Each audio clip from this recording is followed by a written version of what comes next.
Hello friends, હું છું Hardik Patel. Icon engineering tuition ક્લાસીસની ચેનલમાં વિદ્યાર્થી મિત્રો આપનું સ્વાગત છે.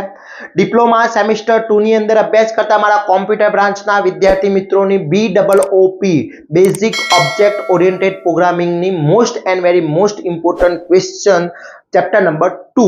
જે ચેપ્ટર નંબર 2 સૌથી ઇમ્પોર્ટન્ટ છે, કારણ કે જીટીયુની એક્ઝામમાં 24 માર્ક્સ, એટલે ચેપ્ટર નંબર 2 તમે એકલું કરી લો ને તો પણ પાસ થઈ જવાય, પણ રિસ્ક ના લેવા હા મિત્રો. 24 માર્ક્સનું પૂછાતું હોય છે, એટલે એપ્રોક્સિમેટ 20 થી 24 માર્ક્સનું પૂછાતું હોય છે. તો પાસ થવા માટે, સ્કોર કરવા માટે સૌથી વધારે ઇમ્પોર્ટન્ટ ચેપ્ટર છે ચેપ્ટર નંબર 2. તો આજે ચેપ્ટર નંબર 2 ના most and very most important question એની ચર્ચા કરવાના છે. ચેનલ ઉપર નવા હોય તો ચેનલને સબસ્ક્રાઇબ કરી દેશો, બેલ આઇકોન ઓન કરી દો, જેથી નવા વિડીયો આવે તરત જ નોટિફિકેશન આવી જશે. વિદ્યાર્થી મિત્રો, આપણું એક વોટ્સઅપ ગ્રુપ ચાલી રહ્યું છે. હજી સુધી તમે જોઈન નથી થયા તો ફટાફટ જોઈન થઈ જશો, જેની લિંક ડિસ્ક્રિપ્શનમાં મૂકેલી છે, ત્યાંથી તમે જોઈન થઈ શકો છો અને અત્યારથી જ જીટીયુ માટેની બેસ્ટમાંથી બેસ્ટ તૈયારી કરી શકો છો. મિડ એક્ઝામ માટે પણ આ ક્વેશ્ચન ઇમ્પોર્ટન્ટ છે, જીટીયુની એક્ઝામ માટે પણ ઇમ્પોર્ટન્ટ છે. તો વિદ્યાર્થી મિત્રો ફટાફટ તૈયારી કરી લેશો અને બેસ્ટમાંથી બેસ્ટ માર્ક્સ મેળવી શકો છો. આગળ આપણે ચેપ્ટર નંબર 1 ના મોસ્ટ આઈએમપી ક્વેશ્ચન આપણે ઓલરેડી અપલોડ કરી દીધા છે. ક્વેશ્ચન ચેપ્ટર નંબર 2 ના આજે આપણે અપલોડ કરી રહ્યા છે. બીજું કે જેટલા પણ ક્વેશ્ચન હું અહીંયા બતાવું છું એના વિથ આન્સર, જીટીયુ ના paper, solution, most IMP question, super 30 question, દરેકનું સોલ્યુશન વિથ સોલ્યુશન આપણા કોર્સની અંદર અવેલેબલ છે. તો ફટાફટ કોર્સ માટે પરચેસ કરવા માટે ડિસ્ક્રિપ્શનમાં લિંક મૂકેલી છે, ત્યાંથી કોર્સ પરચેસ કરી શકો છો, અથવા મને મેસેજ કરી શકો છો કે જે સબ્જેક્ટનો કોર્સ પરચેસ કરવો હોય એની વોટ્સઅપ પર મને મેસેજ કરી શકો છો, જેથી હું તમને લિંક પ્રોવાઈડ કરી દઈશ. વિદ્યાર્થી મિત્રો, તો આશા રાખું છું કે તમને મારા વોટ્સઅપ ગ્રુપની અંદર તમે જોઈન થઈ ગયેલા હશો. ના થયા હોય તો ડિસ્ક્રિપ્શનમાં લિંક મૂકેલી છે. ઓકે, તો આજે વાત કરીએ આપણે મોસ્ટ આઈએમપી ક્વેશ્ચન. તો મોસ્ટ આઈએમપી ક્વેશ્ચનની ચર્ચા કરીએ. સેમેસ્ટર 2 માં જે BOOP સબ્જેક્ટ છે એના ચેપ્ટર નંબર 2 તમારું function, structure and working with object. એમાં અહીંયા તમે જોઈ શકો છો આખું અહીંયા લિસ્ટ મૂકી દીધેલું છે. હવે કયા કયા ક્વેશ્ચન આપણે 3 માર્ક્સની અંદર પૂછી શકે છે એની આપણે પહેલા ચર્ચા કરી લઈએ. તો ફર્સ્ટ છે what is a function. Function શું છે? What is a call by reference, what is a call by value, what is a overloading function. આ મોસ્ટ આઈએમપી 3 માર્ક્સ ની અંદર. તો અહીંયા સુધીના જે 3 માર્ક્સ ના જે ક્વેશ્ચન છે બધા જ અહીંયા બતાવેલા છે. 1 થી 8 ક્વેશ્ચન 3 માર્ક્સ ના મોસ્ટ આઈએમપી છે. what is a inline function, what is a structure, write a structure syntax, most IMP છે. પછી what is a C++ object, what is a C++ classes.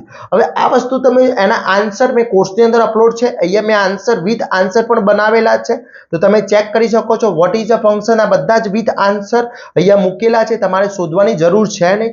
With solution આખી PDF આપણી કોર્સની અંદર available છે, તો ત્યાંથી તમે કોર્સ પરચેસ કરી અને બેસ્ટમાંથી બેસ્ટ તૈયારી કરી શકો છો. ઓકે, ચલો એના પછી આપણે વાત કરીએ. આ થઈ ગયા અમારા 3 માર્ક્સના ક્વેશ્ચન. તો આ 3 માર્ક્સના ક્વેશ્ચન આટલા કરવાના છે, તો જેથી 3 માર્ક્સના ક્વેશ્ચન તમારા આમાંથી પૂછાઈ જશે. એના પછી ચર્ચા કરીએ 4 માર્ક્સની અંદર. તો 1 થી 8 ક્વેશ્ચન અહીંયા બતાવેલા છે. Discuss characteristic for define the default agreements. Okay, પછી how declare the class of object in C++. Most IMP છે 4 માર્ક્સની અંદર, એના સ્ટેપ બતાવવાના છે. પછી explain public members with example. Most IMP છે. Discuss the define member function inside in class. Very and very most important છે. પછી explain use the scope resolution operator. કયા ઓપરેટરના જુદા જુદા લિસ્ટ છે એમાંથી તમારે ડિસ્કશન કરવાનું છે. Specify in the C++, access specify in C++. Most IMP છે. What is the friends function, give the characteristic સમજાવવાની છે.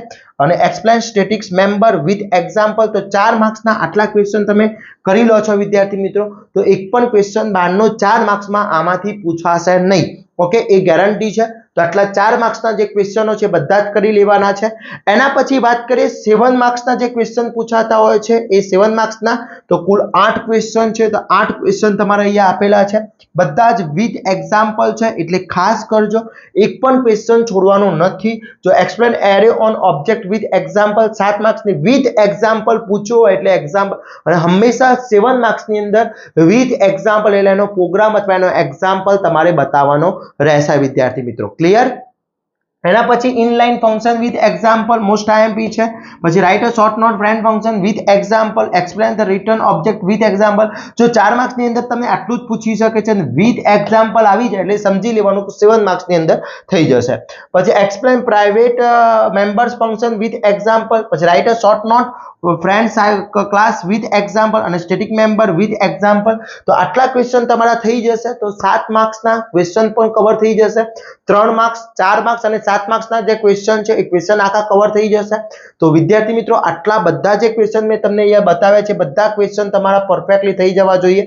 અહીંયા આખા ચેપ્ટર નંબર 2 ના ક્વેશ્ચન અહીંયા આવી જાય છે. સ્ક્રીનશોટ લેવો તો પણ લઈ શકો છો અને વિથ આન્સર આપણા કોર્સની અંદર અવેલેબલ છે. ત્યાંથી તમે તૈયારી સ્ટાર્ટ કરી દો જેથી જીટીયુ ની એક્ઝામ હોય, મિડ એક્ઝામ હોય, કોઈ પણ ટાઈપનો પ્રોબ્લેમ ના થાય, સારા એવા સ્કોર કરી શકો. અને વિદ્યાર્થી મિત્રો ખાસ કહું છું કે એક પણ ક્વેશ્ચન છોડવાનો નથી કારણ કે સૌથી હાઈએસ્ટ માર્ક્સનું ચેપ્ટર છે એટલા માટે પરફેક્ટલી કરી લેશો. અને આની અંદર જીટીયુ ના જે સિલેબસમાં છે 24 માર્ક્સનું બતાવેલું છે પણ એપ્રોક્સિમેટ 20 થી 24 માર્ક્સનું કમ્પલસરી પૂછાતું હોય છે. તો ખાસ કરી લેવાનું છે. આવા જ નવા વિડીયો સાથે નવા દિવસે મળીશું. ત્યાં સુધી વિદ્યાર્થી મિત્રો મારી ચેનલ ઉપર નવા હોય તો ચેનલને સબસ્ક્રાઇબ કરી દેશો, બેલ આઇકોન ઓન કરી દો જેથી નવા વિડીયો આવે તરત જ નોટિફિકેશન આવી જશે. અને વિદ્યાર્થી મિત્રો હજી કહું છું જીટીયુ ની એક્ઝામ માટે બહુ બેસ્ટમાંથી બેસ્ટ મટીરિયલ બનાવેલા છે. વોટ્સએપ ગ્રુપમાં આપણે જોઈન ના હોય તો તમે ફટાફટ જોઈન થઈ જશો જેની લિંક ડિસ્ક્રિપ્શનમાં મૂકેલી છે. તમે અને તમારા ફ્રેન્ડ્સને પણ શેર કરી દેશો અને આ વિડીયોને વધુમાં વધુ શેર કરશો જેથી દરેક વિદ્યાર્થી મિત્રોને હેલ્પફુલ થઈ શકે. આવા જ નવા વિડીયો સાથે નવા દિવસે મળીશું. ત્યાં સુધી વિદ્યાર્થી મિત્રો મને રજા આપશો. જય હિન્દ, જય ભારત.